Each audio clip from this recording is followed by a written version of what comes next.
ඔන්න යාළුවනේ මට අද හම්බ වෙනවා රොමේනියාවේදී TRC එක මාසයෙන් ගත්තු ජයග්‍රාහකයෙක්. ජයග්‍රාහකෙක්ද වාසනාවන්තයෙක්ද කියලා කියන්න මට තේරෙන්නේ නැහැ. නමුත් මට ඕන යත් එක්ක කතා කරන්න කොහොමද මේක මාසෙන් ගත්තේ? සාමාන්‍යයෙන් මම දන්නවා මේ process එකට මාස 6ක් යනවා. මාස 6ක් ගිහලා fingerprint තියලා ඔක්කොම කරලා මේක print වෙලා එද්දි මාස 7ක් යනවා. ඔක තමයි සාමාන්‍ය process එක.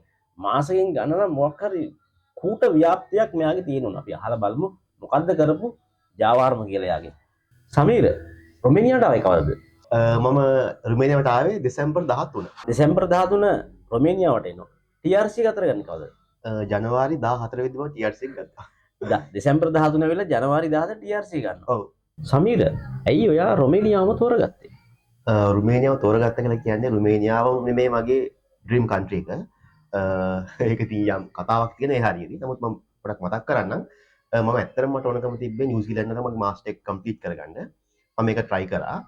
නමුත් යම් තැනකදී මම තෝරගත්ත පුද්ගලයා. පුද්ගලයා කියන්නේ මම කියන්නේ මම ඒ වෙලාවේදී කන්සල්ටන්සි ගත්ත තැන. එහෙම නැත්නම් මම මේ වෙලාවේ තෝරගත්ත ඒජන්සිය අතට මම බාර දීපු මගේ දහිවේ ඒ කට්ටියට බැරුණා මට ඒක හරියට කරලා දෙන්න.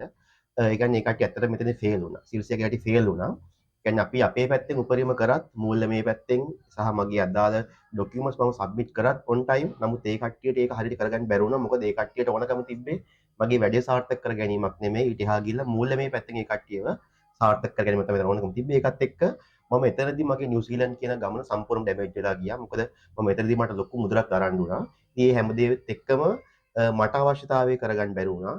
මම කොච්චර උත්සාහ ගත්තත් නමුත් අර කියන්නේ තවත් සමාජයේ යම් කොටසක් කියන තව මිනිස්සුන්ගෙන් කඩා වඩාගෙන ඒ කට්ටියගේ වැඩේ කරගන්න දඟලන කට්ටිය. ඉතින් අන්න ඒ අවස්ථාවේදී ඒ පුද්ගලයන්ගේ මම තෝරාගත්ත ඒජන්සියේ තියෙන ගැටලුවක් මත මට මගේ වැඩේ සාර්ථක කරන්න බැරි වුණා.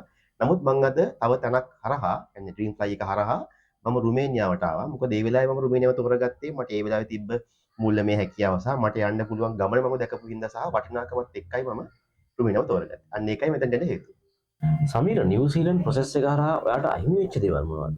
ඔව් ඒ කියන්නේ නිව්සීලන්ත යනවා කියන එක ඇත්තටම මගේම විතරක් කීනයක් නෙමෙයි. ඒ කියන්නේ අපි සාමාන්‍ය කැම්පස් එක ළමෙක් බැචලර් එක කරා කියලා කියන්නේ එයාට ඒක ඒ කියන්නේ ප්‍රධානවත්වම එයාගේ මාස්ටර් එක කරන්න ඕනකම PhD කරන්න ඕනකම කියන දේ කොහොමත් ඇති වෙනවා. ඒ වගේ මටත් මගේ ජීවිතයේ තිබ්බ අවස්ථාත් එක්ක ඒ කියන්නේ මම ජොබ් එකක් කරා මට ඒකෙන් ප්‍රොමෝෂන් ගන්න අවස්ථාවේ තිබ්බා.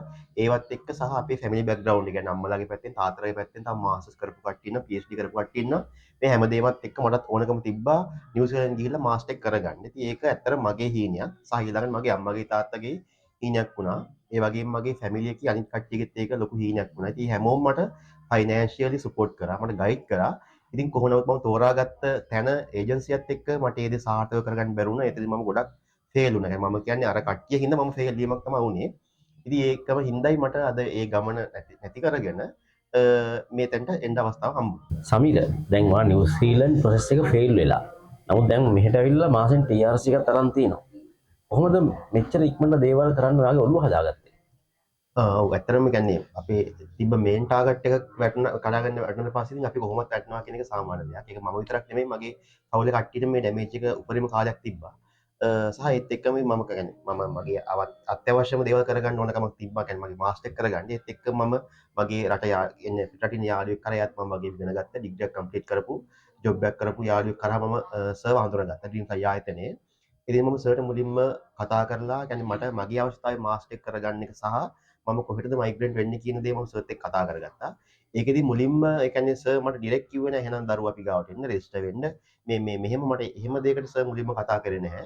ඒ වෙලේ මටත් පුදුමයක් තිබ්බා මොකද මම A level best resource ඒ තුනක් මට තියෙනවා සහ යුනිවර්සිටි එකෙත් මගේ GPA එක 3 point වඩා මම ඩ්‍රොප් එක්කෙනෙක්. ඉතින් එහෙමත් වෙලා මම හොඳ රිසර්ච් එකක් මගේ ඩිග්‍රියත් IR වගේ ඩිග්‍රියක් තිබිලා ඉංග්‍රීසි මීඩියම් ඩිග්‍රියකුත් කරලා අයි මාව එකපාර හරි එන දරුවෝ මෙන්න වගේ පැකේජ් එක එහෙම දෙයක් මට සජෙස්ට් කරේ නැහැ රෙකමන්ඩ් කරේ නැහැ. සර් මාත් එක්ක කියන්නේ ඒ වෙලාවේ ඇත්තටම මමත් මගේ හදවතින්ම තිබ්බ දේවල් සර්ත් එක්ක කතා කරා. මට ඒ වෙලාවේ ගොඩක් ඕනකම තිබ්බේ මේක ඇත්තම කියලා ඇත්තම දේත් එක මගේ ගමන සාර්ථක කරගන්න. මොකද මම කලින් එකපාරක් ෆේල් වෙච්ච කෙනෙක්ින්ද නිව්සීලන්ත ප්‍රොසෙස් එකේදී. ඉතින් ඒ හින්දා මම සර්ත් එක්ක ටික කතා කරගත්තා. සර් මට ඒක අහුම්කම් දුන්නා. සර්ට පුළුවන්කම තිබ්බා මාව තේරුම් අරගෙන මගේ තැන සර් ඇවිල්ලා මගේ පාත් එක සර් ප්ලෑන් කරලා ආර්කිටෙක්ට් කෙනෙක් වගේ ඒක ඩිසයින් කරලා ඒ through මාව මේ දක්වා එක්කගෙන ආවිත් ඒකත් එක්ක මම මේ කාලෙදී මාර්තු වගේ වෙද්දී ඇවිල්ලා රෙජිස්ටර් වෙලා අප්‍රේල් වගේ වෙද්දී වැඩ පටන්ගෙන ඊටත් ඉක්මනටම පැටික් කරගන්න හැකියාව හම්බුණා. ඒක ප්‍රතිඵලයක් විදියට within 1 month TRC එකත් මගේ අතේ අද තියෙනවා. සමීර ජීවිතයේ බිඳුවටම වැටලා හිටපු අවස්ථාවේ තමයි අර ඩ්‍රීම් ෆ්ලයි ආයතනේ නිදෝෂ හම්බ වෙන්නේ. ඊට පස්සේ මොකද උනේ? ඔව් ඒ කියන්නේ දැන් මගේ එක ප්‍රොසෙස් එකක් මම කරගෙන මම නිව්සීලන්ත යන්න ගිය ගමන මට කරගන්න බැරි වුණා. ඊට පස්සේ මම අපේ මගේ රටින් යාළුවෙක් කරහා එයාත් මාස්ටර් එක කම්ප්ලීට් කරන ගමන් යාළුවෙක් කරහා මම මේ ආයතනය තෝරගත්තා. එතකොට ඇත්තටම මුලදීම මම ඉස්සර කතා කරගත්තා කොහොමද මගේ වැඩ ටික වෙන්න ඕන කියලා. එතනදී මම ඇත්තටම තෝරගන්න උත්සාහ කරගත්තේ මම දැන් මගේ මාස්ටර් එක කරගන්න තව කන්ට්‍රි එකක් තෝරගන්න කන්සල්ටන්ට් එකෙන් තමයි තෝරගත්තේ. නමුත් ටික දවසක් යද්දී මාව කන්සල්ටන්ට් කියන්නේ සර් කන්සල්ටන්ට් කරන තැනට එහා ගිහිල්ලා කවුන්සලින් පාර්ට් එකක් එක තමයි මාත් එක්ක ආයේ. මොකද හේතුව සාමාන්‍ය ඕනම කෙනෙක්ට තමන්ගේ මේන් ටාගට් එක කඩාගෙන වටන පස්සේ මේ මනුස්සයා පොඩ්ඩක් ඒ වෙලාවේදී හරි අපස්සටපත් වෙනවා. මමත් හිටියන්නේ ඒ වගේ තැනකදී. ඊට පස්සේ හදිසියෙ ඒ අවස්ථාවේදී සර් මට කිව්වොත් හරි මේ පුතේ මෙන්න මෙහෙමයි ඔයාට යන්න තියෙන රට මෙන්න මේකයි ඔයාගේ බජට් ප්ලෑන් එක කියලා කිව්වොත් මම ඇත්තට මේ වෙලාවේ තවත් මානසික වැටෙනවා අනිවාර්යයෙන්ම. ඒක මම දන්නවා. නමුත් සර් ඒක හොඳට තේරුම් අරගෙන මට එහෙම අවස්ථාවක් ලබා දුන්නේ නැහැ. සර් පොඩි කාලයක් මාත් එක්ක කතා කරගත්තා. ඒ කියන්නේ මගේ අර මම දූෂණය වෙලා තිබ්බ විනාශ වෙලා තිබ්බ මගේ මයින්ඩ් එක සර් ආය පාරක් හොඳ පැත්තට ක්‍රියේට් කරගත්තා. ඉතින් ඒකට මම ගොඩක් ස්තුතිවන්ත වෙනවා. මේ අවස්ථාවේදී ඒකත් එක්ක තමයි අපි පොඩි කාලයක් අරගෙන සර් මාත් එක්ක පොඩි කාලයක් අරන් ඉරොෂ මේ ගැන කතා කරලා කොහොමද දෙන්න ඕන කියන තැනට මම හිතන්නේ මාව මුලින්ම සර් කරේ අර රේස් එක දුවන්නේ ට්‍රක් එක ඒ ග්‍රවුන්ඩ් එක මට පොඩ්ඩක් ෆීල් කරා. මට ඒ දේ කියලා දුන්නා. ඒකත් එක්ක තමයි මම මෙතනට ආවේ. ඒත් එක්කම ටික දවසක් යද්දී මගේ ડોකියුමන්ට්ස් ටික මිෂානි මට ඉන් ඩීටේල්ස් පෙන්නුවා මේක තමයි සමීර එන්න ඕනේ කියලා. ඉතින් මම ඒ ටිකේ වගේම ડોකියුමන්ට්ස් මම සබ්මිට් කරගත්තා. සබ්මිට් කරලා පොඩි කාලයක් යද්දී ඉන්ස්ටා එකේ මට ඔෆර් එකක් ආවා. ඒක ඉතින් විශ්වාස කරන්න බෑ. හේතුව මේ කියන්නේ ඉන්ස්ටා එකේ ඔෆර් එකක් ගන්නත් සාමාන්‍ය අපි ඩිරෙක්ට් දැම්මත් ඉන්ඩිරෙක්ට් දැම්මත් කොහොම දැම්මත් ලොකු කාලයක් යනවා. ඒක ලොන්ග් ටර්ම් ප්‍රොසෙස් එකක්. නමුත් ඉතින් මම එතනත් ලකී ඇත්තටම මට ඒකත් ඉක්මනට හම්බුණා. කොහොමද ඊට පස්සේ මමයි සර්වි කතා කරලා කොහොමද දැන් මගේ වැට් ටික කරලා දෙයින් එක ડોකියුමන්ට් එක සබ්මිට් කරලා මම ඒක නිදහස් වුණා. ඊට පස්සේ මම බලන්නේ ඔෆර් ලෙටර් එකේ ඊට පස්සේ දෙයින්ලා වීසකට වීස ඉන්ටර්විව් තියේ ඒක සාමාන්‍ය ප්‍රොසෙස් එකනේ අපි දන්නවනේ. මම ඒක දිහා බලාගෙන ඉද්දි මට දවසක් සර් කෝල් කරලා කිව්වා මේ දරුවෝ මෙහෙමයි ඔයාලට හෙට රුමේනියානු ලැන්ග්වේජ් එකේ ක්ලාස් එකක් තියෙනවා පුතේ. ඒකට ලින්ක් එක එවන්නම්. ඒක කරන්නේ මේ රුමේනියාවේම ස්ටඩි කරන මෙහි ක්වොලිෆයිඩ් රුමේනියානු ලැන්ග්වේජ් එක දන්න ටීචර් කෙනෙක් කරන්නේ ෆොරන් ටීචර් කෙනෙක් කරන්නේ. ඉතින් ඒක සම්බන්ධ වෙන්න කියලා. එකපාරට විතර බෑ කියන්නත් බෑ මොකද කියන්නත් බෑ වෙලාවෙම මට ඒ වෙලාවේදී ඇත්තටම රුමේනියානු ලැන්ග්වේජ් එක ඉගෙන ගන්න කිසිම ආසාවක් සවනකමක් තිබුණේ නැහැ. මොකද යම් කියන්නේ මම ඒ වෙද්දිත් ඉංග්‍රීසි මීඩියම් ඩිග්‍රී එක කම්ප්ලීට් කරලා බෙස්ට් රිසර්ච් එක තමයි හිටියේ. ඉතින් ඒකෙන් මට ඕනකම තිබ්බේ ඉක්මනට මේ රටට එන්නකම ඕනකම තමයි. හැබැයි ඉතින් මම ඒත් එතන කියපු දේත් සහ මොකක්ද පර්පස් එකක් ඇතිනේ. මොකද දැන් මෙයාලා ආපු ගමන ගත්තාම මට ඒ වෙද්දිත් මම ලොකු කියන්නේ මට විශ්වාසයක් තිබ්බදී. ඒකම හින්දා මම ක්ලාස් එකට ඇත්තටම ජොයින් වුණා. ඇත්තටම ෆොරන් ටීචර් කෙනෙක් හරි ලස්සනයි. ඉතින් යා ක්ලාස් එක කරගෙන යනවා. ඒ කියන්නේ ලැන්ග්වේජ් කෝස් එක කරගෙන යනවා. ඒක ටෝටලි ෆ්‍රී. ඉතින් ඒකත් අපිත් කියන්නේ නිකන් දරන කැටි පාරක් කරලා කවන්න නැගින් ගන්න ටෙස්ට් කරලා බලන්න කියලා. සෝ ඔල්රෙඩි මම මේක එදා ටෙස්ට් කරා. ඉතින් ඒකෙදී ලස්සන ටීචර් කෙනෙක් හොඳට ලැන්ග්වේජ් එක ටීච් කරා. ඒකෙදී මට තේරුණේ දැන් මම ඒකෙදී ඉද්දි සහ මට ඕනකමක් ඇති වුණා. දැන් මම මාස්ටර් එකට යනවා වෙන රටකට යනවා කියන ඒක ගොඩක් ලොකුට ඒ අවස්ථාවේ දැනන්න ගත්තා. ඒක මට සහ මගේ ෆැමිලි එකේ කට්ටිය දැන් මම රූම් එකේ ඉඳන් මේ ක්ලාස් එකේ ඉන්නවා. ඒතර ගෙදර කට්ටිය දැන් ඇහෙනවානේ.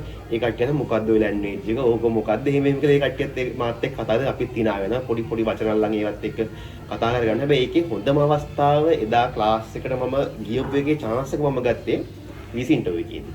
සාමාන්‍ය ඉංග්‍රීසි කතා කරනවා කියපුවම මේක මම හිතන්නේ රට යන කෙනෙක් කට්ටිය ගත්ත 100ක් යන රට යන එකෙන් 90කට එහා ඉංග්‍රීසි කතා කිරීමේ හැකියාවක් තියෙනවා ඇත්තටම ගත්තොත්. හැබැයි අපි අතරදී පොඩි chance එකක් මට තිබෙන අනිත් කට්ටියත් එක්ක කියන්නේ ඉන්ටර්විව් එක විනාඩි 10 20 30 යන තැන්වලදී අර අපි රුමේනියන් ලැන්ග්වේජ් එකකින් පොඩ්ඩක් පොලයිට්ලි කතා කරලා ග්‍රීටින්ග්ස් පොඩ්ඩක් දීපුවාම ප්ලස් පොයින්ට් එකක් ආවා. මගේ වීසා එක ඉක්මනට ග්‍රාන්ට් වෙන්න ප්ලස් පොයින්ට් එකක් ආවා කියන දේ දැන් මට තේරෙන හේතුව මේ ඒක හෙදි විතරක් නෙමෙයි මෙහෙට ආවට පස්සේ අපි ෆස්ට් ඉයර් එකේ කියලා කියන්නේ අපේ ප්‍රෙපරේෂන් ඉයර් එකෙත් අපි ලැන්ග්වේජ් එක මෙහි කරනවා. ඒකෙදී ෆස්ට් සෙමිස්ටර් එක්සෑම් එක මම දැන් ලිව්වා. ඒකෙත් හොඳ රිසර්ච් තියෙනවා මට. සහ මට අවස්ථාවක් තිබ්බා තව ළමයිට ඒක ටීච් කරන්න. ඒක ඒ හැමදේම එකතුනේ අර ප්‍රී අපිට එන්න කලින් ලංකාවේදී අපි ප්‍රොසෙස් එක පටන්ගෙන ડોකියුමන්ට් ප්‍රොසෙස් එකෙන් පස්සේ ඔෆර් ලෙටර් එකක් එක්ක එනවත් එක්කම අපිට සර්ලා ප්‍රී අරේන්ජ් කරපු ලැන්ග්වේජ් කෝස් එකත් එක්ක මම මෙහි ඇවිල්ලා බෙස්ට් රිසර්ච් ගන්නත් වීසා එකෙන් සක්සස්ෆුලි මෙහෙට දාගන්නත් ඒ වැටි ඔක්කොම කරගන්න ඒක ලොකු අවස්ථාවක් වුණා. හරි සමීර. එහෙනම් කියන්නකෝ කොහොමද මෙච්චර ඉක්මනට ඔයා TRC එක ගත්තේ කියලා? ඕක TRC ගන්න එක ඇත්තටම ලේසි නැහැ කියලා ඔබතුමා ඇතුළු හැපි හැමෝම දන්නවා. හේතුව කියන්නේ දැන් එකක් යුරෝප් වෙලා මේ හැම දෙයත් එක්කම සාමාන්‍ය ඔන්ලයින් ප්‍රොසෙස් එක through අපි ගියොත් at least 6 month වලටත් එහා යනවා. දැන් මේ කාලේ මේ TRC එක අපිට ඇප්ලයි කරගෙන TRC එක අපේ අතට ගන්න. මාස 7ක් 8ක් අනිවාර්යෙන්ම යනවා. මම ලංකාවේ ඉඳන් වීසා එක අතට ගද්දිම මම වීසා එක මෙහෙට සර්ලා එවනවනේ සර්ලා වීසා එක ගත්ත කියලා සර් එක ඔල්රෙඩි දන්නවා. ඒක සර්ලා අර වෙල් ප්ලෑනින් එකත් එක්කම සර්ලා මේ වෙද්දී කියන්නේ මම දන්න විදිහට මෙහි රුමේනියාවේ ගවර්න්මන්ට් යුනිවර්සිටිත් එක්ක සර්ලා ඇග්‍රීමන්ට් සයින් කරලා තියෙන්නේ. ඒක ලීගලයිස් වෙලා තියෙන්නේ. කියන්නේ මේ කට්ටියත් එක්ක එකතුර වැඩ කරන සම්බන්ධය. ඒකේ ලොකු chance එකක් අරගෙන සර්ලා අපි එහෙ ඉද්දි මේක අපි ලංකාවේ ඉද්දි අපේ මේ ෂෙඩියුල් එක arrange කරලා ඉවරයි වෙද්දී. කියන්නේ අපි මෙහෙට රුමේනියාවට ආවට පස්සේ ආපු වෙලාවෙ ඉඳන්ම කියන්නේ එන්නත් කලින් අපේ ඩේට් ටික ඔක්කොම ෆික්ස් කරලා ඉවරයි. කියන්නේ අපි වීසා එක අපි මෙහෙට කලින් එවලා මේ ඩේට්ස් අපි හදාගෙන ඒ රැට් ටික ඔක්කොම කරගන්න තියන්නේ. ඒකේ බලපෑමක් ඉඳ තමයි ඒකේ අවස්ථාවක් ඉඳ තමයි මට වීසා එක වගේම වීසා ඉක්මන කරගත්තා වගේම TRC එකත් මාසයක් වගේ ඇතුළත ගන්න පුළුවන්කම තිබ්බේ. කියන්නේ අපි දැන් මෙහෙට ඇවිල්ලා අපිට බලාගෙන ඉන්න විතරයි තිබ්බේ ඇත්තටම මට නම්. කියන්නේ මගේ වැට් ටික ඔක්කොම මේ arrange කරලා ඩේට් ඔක්කොම බුක් කරලා මෙඩිකල් වලට හැම දෙයකම උදේ පාන්දරම කුගලත් අතේ තියාගෙන මිස් වෙන අපි ගාව ශානි මිස් ඇවිල්ලා කියන පුතිය අද අපි මෙතන යන්න ඕනේ. මේ වැට් ටික කරගන්න ඕනේ කියලා. ඉතින් අපි ඒ විදිහට වැට් ටික කරගත්තා.